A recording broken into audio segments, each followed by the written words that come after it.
Seja bem-vindo ao canal Informação Cristã. Antes de continuar, deixe um like e inscreva-se no canal para continuar recebendo novos vídeos. Muito obrigado e que Deus te abençoe. Bom dia, irmãos. Sejam todos bem-vindos em nome do Senhor Jesus. Estava nessa manhã agradecendo a Deus pelo privilégio que nós temos em nosso país de nos reunir. Estava vendo uma notícia que saiu no Christianity Today, que é a revista mais prestigiosa no mundo de fala inglesa sobre o cristianismo. E estava reportando lá que o presidente da China, que foi eleito cerca de 10 anos atrás, fez o primeiro discurso de natureza religiosa, em que ele pretende fazer valer a regulamentação do partido, que o partido dele, comunista, que é ateu, e regular as religiões. Ele está fazendo isso porque o cristianismo vem crescendo de uma forma assustadora na China. E eles estão começando a ter medo que, por conta da ligação do cristianismo com os Estados Unidos e o mundo ocidental, isso vai abrir porta para uma revolução cultural ou alguma coisa assim. Então, está usando o Estado e vai regulamentar ainda mais a vida das igrejas na China. E aqui nós temos tanta liberdade para louvar a Deus e cultuá-lo da forma como a sua palavra nos prescreve. É um momento, realmente é um motivo de muita gratidão e louvor a Ele, pelo fato de podermos estar aqui livremente. Saímos de nossa casa, igreja aberta, todo mundo sabe que é uma igreja presbiteriana, não tem nenhum agente do Estado controlando o que é que nós falamos aqui. Se quiser falar mal do governo, a gente fala. Então, graças a Deus por essa liberdade tão preciosa que Deus nos dá. Muito bem, irmãos, estamos dando continuação à nossa série de estudos no Evangelho de João, enfocando os 7 milagres que o apóstolo incluiu na sua narrativa. Jesus fez muito mais do que 7 sinais e prodígios, mas João escolheu 7, em torno dos quais ele construiu a sua narrativa a respeito da vida do Senhor Jesus, sua morte e da sua ressurreição. E este é o 5º milagre que João relata, de uma série de 7. Esse que nós lemos no capítulo 6, de 16 a 21, que é um dos milagres mais conhecidos, quando Jesus anda sobre o mar, acalma a tempestade e com os discípulos atravessa o lago de Genezaré. João capítulo 6, 16 a 21, o 5º milagre da série que João relata no seu evangelho. O primeiro foi transformação da água em vinho, o segundo a cura de um oficial do rei, terceiro a cura de um paralítico no tanque de Betesda, no templo, o quarto a multiplicação dos 7 pães e 5 peixes, que nós vimos na última vez, e agora o 5º milagre é Jesus andando sobre as águas. Lembremos que os milagres, eles são sinais que apontam para Jesus. O objetivo deles era, acima de tudo, mostrar quem é Jesus Cristo e também ilustrar ou demonstrar alguns aspectos do relacionamento dele com o seu povo. Leiamos então João capítulo 6, do verso 16 em diante.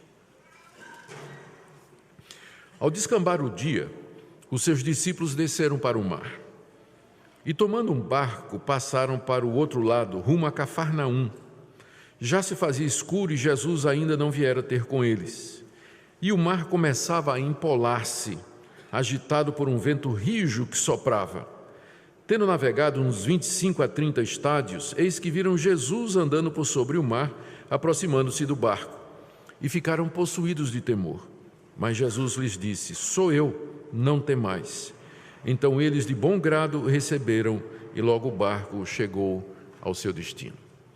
Nós vamos orar pedindo que o nosso Deus aplique sua palavra ao nosso coração nessa manhã. Ó Deus, abre os nossos olhos para que vejamos as maravilhas da tua palavra.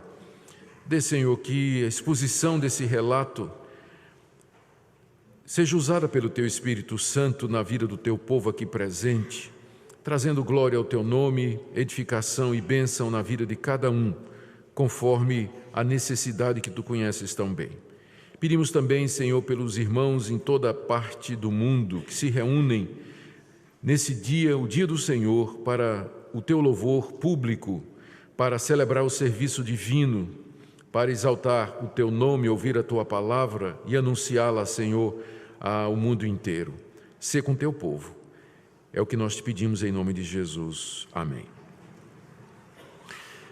Esse milagre que Jesus efetuou de andar sobre as águas, ele está registrado também no Evangelho de Mateus e no Evangelho de Marcos. Nós vamos aqui e acolá nos referir a estes dois relatos paralelos, embora o nosso foco vai ser o que João relatou aqui.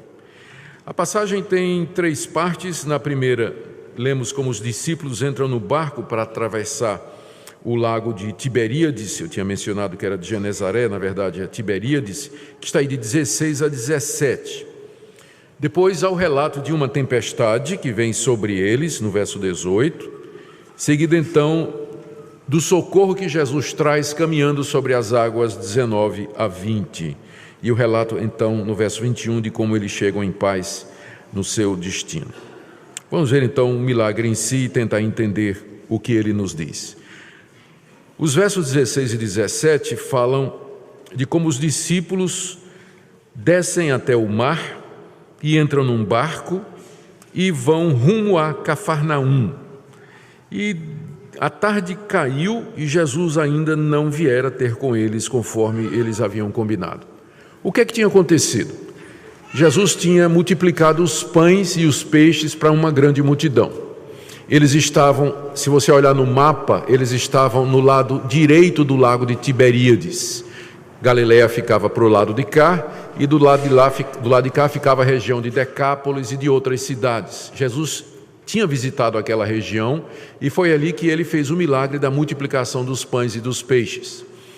E então, a uma certa altura, quando Jesus termina de fazer aquela multiplicação e aquele sinal, a multidão vem em cima de Jesus e queria tomar Jesus e fazer de Jesus o rei dos judeus.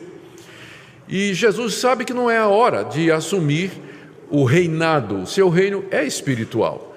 E os judeus o confundiam com o rei terreno, queriam que Jesus fosse o líder deles na revolta contra o Império Romano. Jesus então, com seus discípulos, ele se afasta da multidão e ele sobe a um monte para orar, para ficar sozinho. Uma certa altura ele desce, chama os discípulos e combina com os discípulos: eu vou despedir a multidão e vocês vão entrar no barco e vocês vão rumo a Cafarnaum e vocês vão dar uma parada em Betsaida. Se você olhar lá no lago, então de onde Jesus estava, tinha esse porto em Betsaida, que era o local de encontro. Lá o plano era Jesus entrar no barco e com eles ir para Cafarnaum, que já ficava no lado oeste do lago, se você está olhando o mapa, não é? Se você está me seguindo. Esse era o plano e Jesus então os induziu, impeliu a entrar no barco e ir embora enquanto ele despedia as multidões. E feito isso, Jesus subiu no monte para orar. E os discípulos entraram no barco e começaram a navegar. Começaram a navegar na direção de Cafarnaum, com a paradinha em Betsaida. Mas diz aí o final do verso 17 que começou a ficar escuro e Jesus ainda não viera ter com eles. Como que eles estavam chegando lá em Betsaida, olhando assim para o porto, né? Mas cadê o mestre? Ele não veio, né? O mestre realmente não veio. Ele tinha ficado lá no alto do monte, onde ele estava em oração, em comunhão com o Pai, embora nós vamos ver, ele estava acompanhando e tudo o que estava acontecendo. Os evangelhos de Mateus e Marcos dizem que Jesus os estava vendo, Jesus os estava acompanhando. E aí o que aconteceu é que uma tempestade começa a se abater no mar. Diz aí o verso 8 que o mar começava a empolar-se, agitado por um vento rijo que soprava. Provavelmente esse vento estava vindo do norte. O roteiro que eles iam seguir era beirando a praia. Mas aí o vento veio do norte e começou a empurrar o barco para o meio do lago, exatamente na região mais profunda e mais larga do lago, onde havia frequentes tempestades. O lago de Tiberíades, ele fica numa depressão. A encosta do lago é montanhosa, ele está a muitos metros abaixo do nível do mar. É uma espécie de uma panela, uma espécie de panela. E quando a ventania cai ali, até o dia de hoje, quando o pessoal vai sair, mesmo com barco a motor, para passar ali naquela região de Tiberíades, eles recomendam que, se o vento começar a soprar, que ninguém saia, que fique ali atracado, esperando que passe o vento, porque o mar é conhecido exatamente por essas fortes tempestades. Quando os discípulos saíram, e eles eram pescadores, eles provavelmente saíram com o mar tranquilo, e de repente vem esse vento norte que os empurra para o meio do lago, e eles lá remando, tentando chegar à praia, e a situação ficando cada vez difícil, e agora a noite cai. Chega a noite e o que já era ruim fica pior, porque uma coisa é você enfrentar uma tempestade e outra é a noite, não é? É a noite, quando você então não está tendo nem senso de direção para que lado você está indo.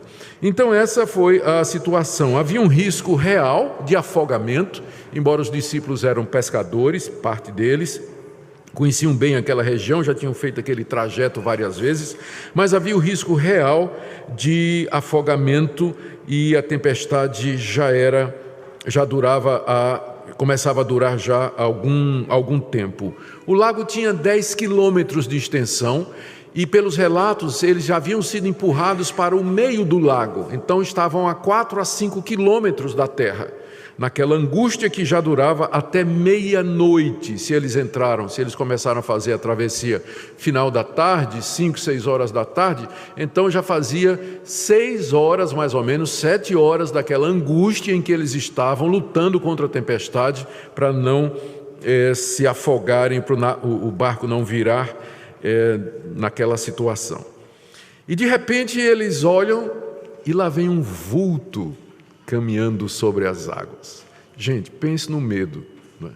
Pense, um vulto caminhando sobre as águas. Diz aí, do verso 19 em diante, que tendo navegado uns 25 e 30 estádios que dá mais ou menos 4 a 5 quilômetros, eles estavam no meio do mar, eis que viram Jesus andando por sobre o mar, aproximando-se do barco.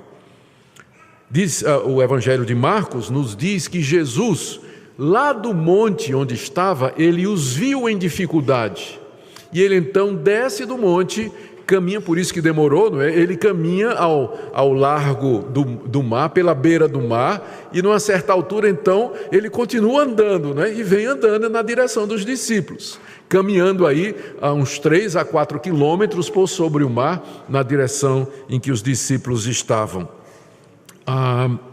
Os críticos, pessoal que não acredita na Bíblia, e não são poucos, eles dizem que, primeiro, eles não acreditam na possibilidade de milagres, e muito menos uma coisa dessa, né? Alguém caminhar sobre a água. Então eles acham que os discípulos assim se confundiram, que eles olharam na praia e viram Jesus lá na praia, e por causa da linha d'água, né, eles pensaram que Jesus estava andando sobre a terra. Outros acham que aquilo era uma ilusão de ótica, que Jesus estava andando. Jesus conhecia o caminho das pedras, né? Que naquela região tinha uns corais, e que Jesus conhecia direitinho e estava andando ali. E então os discípulos, né, você está andando sobre as águas, né? O que é estranho é que Jesus não era pescador. Quem era pescador eram os discípulos, e conheciam todo aquele lago. E se tinha um caminho das pedras, né? Daí que vem essa expressão, né? Saber o caminho das pedras, né? Se tinha um caminho das pedras, os discípulos é que saberiam. Então, por que o terror, por que o espanto, né? Quando de repente vem aquele vulto andando sobre as águas? A reação dos discípulos, então, os 3 evangelhos nos dizem, é que foi de pavor. Eles começaram a ficar com medo. O Evangelho de Mateus e Marcos dizem, ambos, que eles pensaram que estavam vendo um fantasma, um espírito, alguma aparição do outro mundo, quem sabe o demônio que tinha provocado aquela tempestade. E vocês veem como a nossa imaginação faz com que os nossos problemas fiquem piores ainda, né? Às vezes é o que a gente imagina que faz a gente sofrer. Eles já estavam atemorizados com a tempestade, e era de noite. E agora, na imaginação deles, eles estão vendo um demônio, um vulto, um fantasma caminhando. Quem sabe aquele fantasma que levantou essa tempestade para destruí-los. Aí o pavor, né, realmente começa. Diz o texto que eles gritaram. Mateus e Marcos diz que eles começaram a gritar, né, de pavor com aquele vulto, né, escuro caminhando sobre as águas. E aqui no verso 20 a 21, nós lemos como o Senhor Jesus os acalma. Mas Jesus lhes disse, verso 20, sou eu. Não é um fantasma não é um demônio, não é uma aparição não, sou eu. Não tenham medo. E diz aí no verso 21 que eles então agora de boa vontade, de bom grado, com o coração aliviado e tranquilo, o receberam no barco. E embora João não diga, mas Mateus e Marcos nos dizem, logo a tempestade cessou. E imediatamente eles chegaram no porto. Alguns autores acham que houve aqui um segundo milagre, né? Porque logo que Jesus entrou, então como que o vento acalmou, o mar ficou tranquilo e logo em seguida eles já estavam na beira do mar. Mas a gente não tem como dizer se foi miraculoso, não é? João está apenas dizendo que uma vez vencida a dificuldade, o mar se acalmou, o Senhor Jesus estava ali, então logo finalmente eles chegaram em Cafarnaum, que era o destino que eles que tinham em mente, não é? Graças a Deus por isso. Então, meus irmãos, esse é o quinto milagre que João registra no Evangelho. O que nós podemos aprender desse milagre? Qual foi a razão pela qual o Senhor Jesus fez esse prodígio? Eu queria tirar algumas lições para nós e fazer algumas aplicações. Primeira coisa que nós aprendemos aqui é que o Senhor Jesus ele intervém na nossa situação de acordo com o momento que ele considera oportuno e não de acordo com o momento que a gente gostaria que ele fizesse. O nosso relógio não é o relógio de Deus. Se dependesse dos discípulos, Jesus teria vindo em socorro deles logo que bateu o primeiro vento. Já em Betsaida, eles estavam procurando, cadê Jesus? Por que ele está demorando? Está ficando tarde e ele não vem. E o vento começou, a tempestade ficava pior. E agora, o que vamos fazer? Provavelmente clamaram a Deus e nada acontecia, a coisa estava ficando pior. Jesus estava vendo isso o tempo todo. Ele estava acompanhando. Mas não era hora ainda de interceder. Não era hora ainda de intervir. Ele esperou até que os discípulos se vissem completamente perdidos, atemorizados com a morte e desesperados. E foi então quando ele se manifesta para mostrar o seu poder, o seu cuidado e o seu amor, para que ficasse claro o quanto os discípulos dependiam dele. Essa lição é muito importante para nós, porque nós com frequência queremos que Deus nos atenda aqui e agora, e que Ele nos livre do sofrimento e da angústia que nós estamos passando. E às vezes nos admiramos porque aqui, apesar dos nossos clamores e das nossas orações, o sofrimento se prolonga, a doença continua, o aperto persiste, o problema não se resolve. Não é que Deus não está vendo, não é que o nosso Senhor não está vendo. Ele está vendo sim. Ele está vendo, Ele vê através das trevas, Ele vê a distância. Ele é onisciente, Ele é onipresente, Ele sabe de tudo isso. Mas Ele também sabe qual é a melhor hora para intervir. E Ele sabe também que o sofrimento, a dor, a espera e a expectativa nos ajudam a entender melhor o que é a oração e o que é a dependência de Deus. Então, o fato de que as suas orações ainda não estão sendo atendidas e que você continua no meio do sofrimento, da dor e da angústia já há algum tempo, não quer dizer que Deus se esqueceu de você. Mas Ele está esperando o momento certo. Ele está querendo que Ele tem algum propósito relacionado com o seu crescimento, com a sua vida e com o desenvolvimento do caráter cristão. Amadurecer a sua fé, provar a sua fé, ensinar você a ter paciência, quebrantar o seu orgulho, humilhar você diante de Deus. E no tempo certo Ele virá andando sobre as águas, no tempo dEle, e não no tempo que você acha. Eu penso que a segunda lição que o Senhor Jesus queria dar aos seus discípulos aqui, e não seria bem uma lição, não seria um ensinamento, uma revelação, é de que Ele é o Deus de Israel. O alvo dele era mostrar quem Ele era. Aliás, esse é o propósito dos milagres registrados nos evangelhos. Eles apontam para a pessoa de Cristo e quem Ele é. Esse milagre de andar sobre as águas, que é dos que Jesus realizou, dos mais extraordinários, ele não foi feito diante das multidões. Não é interessante? Ele fez na presença dos discípulos. Diante das multidões, ele operou a multiplicação de pães. Mas esse milagre em particular, que o revelava como sendo Deus, ele fez diante dos seus discípulos. Porque ele queria que os discípulos entendessem, sem sombra de dúvida, quem ele era. Ao andar sobre o mar, Jesus estava deixando claro que ele era Deus. No Antigo Testamento, quem é que tinha domínio sobre o mar? Quem é que abriu o Mar Vermelho? Quem é que abriu o Rio Jordão? Quem é que acalma o mar no livro de Jonas, depois que a tempestade vem? O Salmo 107, no verso 28 a 29, diz que os marinheiros, na sua angústia, nas tempestades, clamam a Deus, e Deus vem e acalma o mar. Lá em Jó, capítulo 9, verso 8, Jó pergunta: quem é esse que anda sobre os altos do mar, que caminha sobre o mar? Então, ao andar sobre o mar, Jesus estava dizendo claramente para os discípulos: quem vocês acham que eu sou?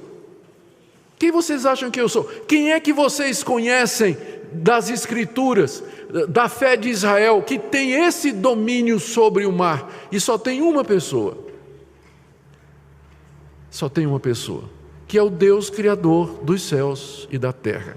Então, esse milagre tem como objetivo mostrar que Jesus é Deus, Ele controla a natureza, Ele tem poderes sobre o mundo, sobre as leis naturais que Ele instituiu. Ele não se sujeita às leis naturais. Qualquer corpo pesado colocado sobre a água, ele afunda. Isso faz parte da natureza. A lei da gravidade, a lei da densidade dos corpos, a lei da mecânica, da hidráulica, todas estas leis, elas nos dizem que se você colocar alguma coisa pesada sobre a água, vai afundar, atravessa mesmo.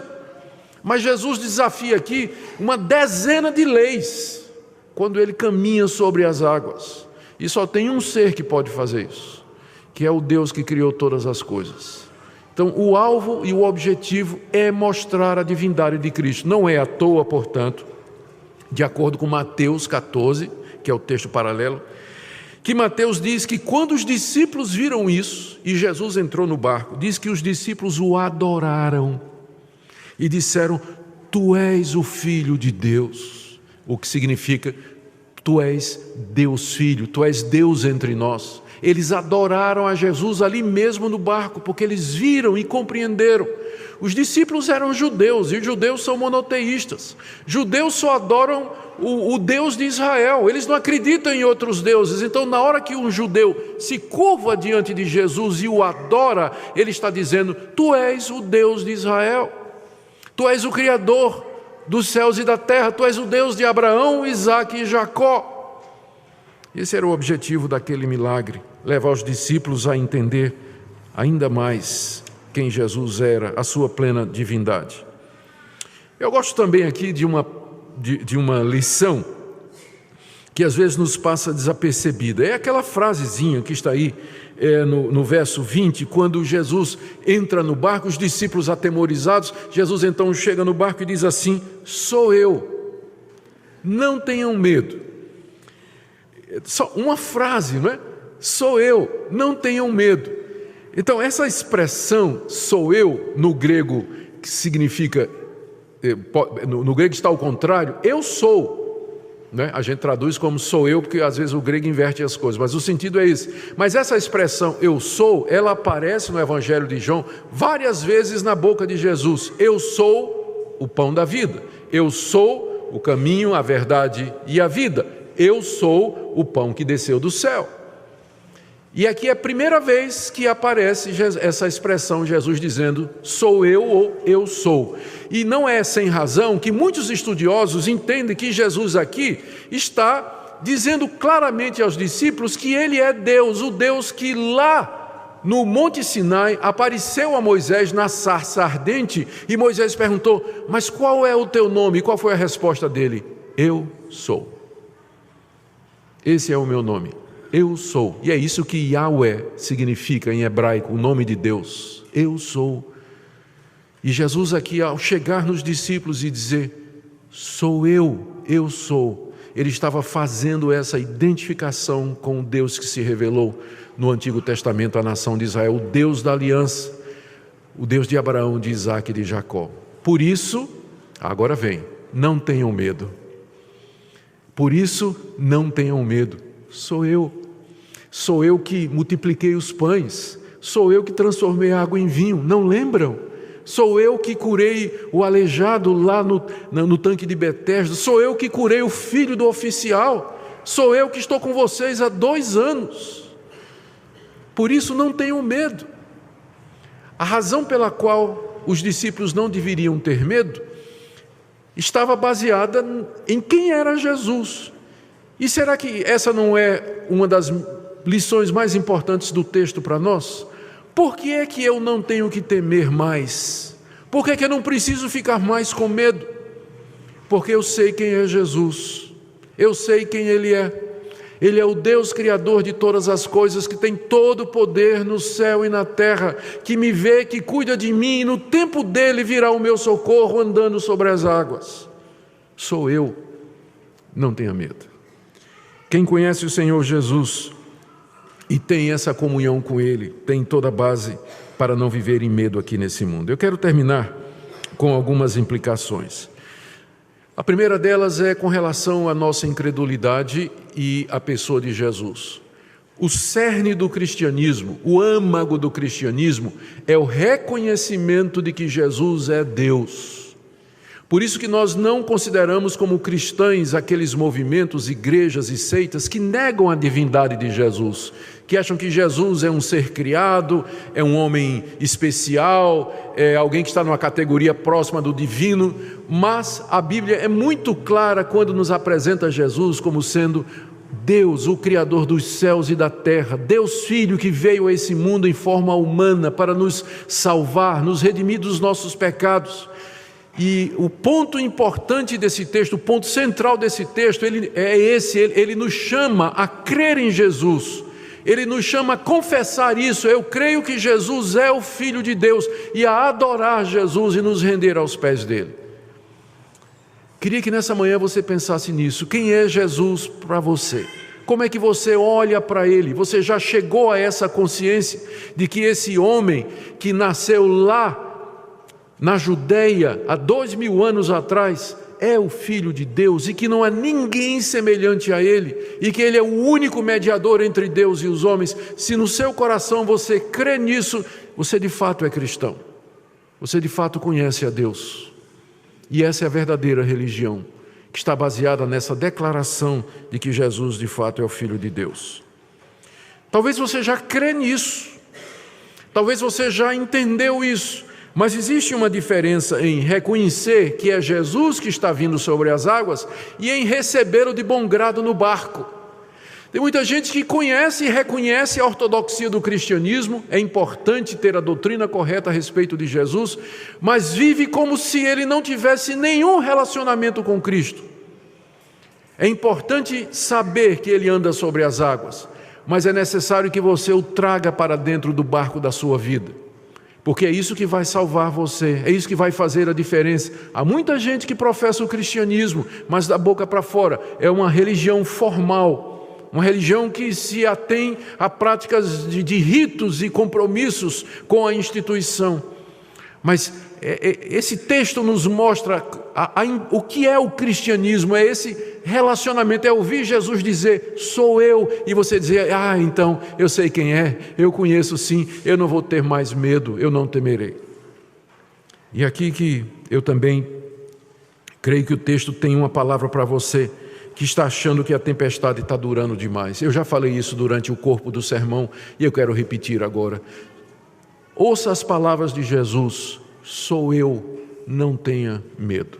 No tempo dele, na forma dele e da maneira dele, ele haverá de socorrer. Até lá, ele está treinando você no remo, não é? Enquanto Jesus não vê, eles estavam lá fazendo academia, exercitando todo tipo de engenhosidade para saber como é que sai daquele problema.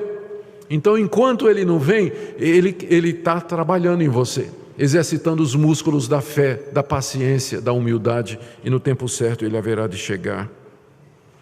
Que Deus aplique essa palavra aos nossos corações, meus irmãos. Nós estamos vivendo uma época de tanta angústia, temor e medo diante da situação do nosso país, diante de tantas incertezas. O povo de Deus, por vezes, pode se sentir realmente no meio daquele caldeirão, daquela depressão do lago de Tiberíades, açoitado por ventos de todos os lados, mas nós podemos ter confiança de que o nosso Deus sabe do que é que nós estamos passando e que no tempo dele, da forma dele, ele virá ao nosso encontro. Oremos. Senhor, eu quero orar pelos que se encontram aqui nesta manhã e que precisam lembrar quem Tu és, Senhor Jesus, quem Tu és. E ao lembrarmos e nos conscientizarmos quem Tu és, acalma o nosso medo, tranquiliza o nosso coração, tira a nossa angústia. Oro pelos que estão passando por problemas financeiros, problemas de saúde, que estão lutando com filhos rebeldes, com um casamento difícil, relacionamentos conflitantes, problemas no trabalho e que estão clamando a Ti e parece que o Senhor se demora, já se faz tarde e o Senhor não vem ao encontro.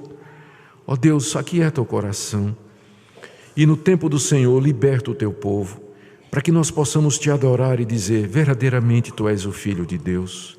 Abençoa essa igreja, Senhor, de que ela reconheça a Tua divindade, proclame a Tua glória e Te sirva de todo o coração e viva em paz, É o que nós te pedimos por amor de Jesus. Amém.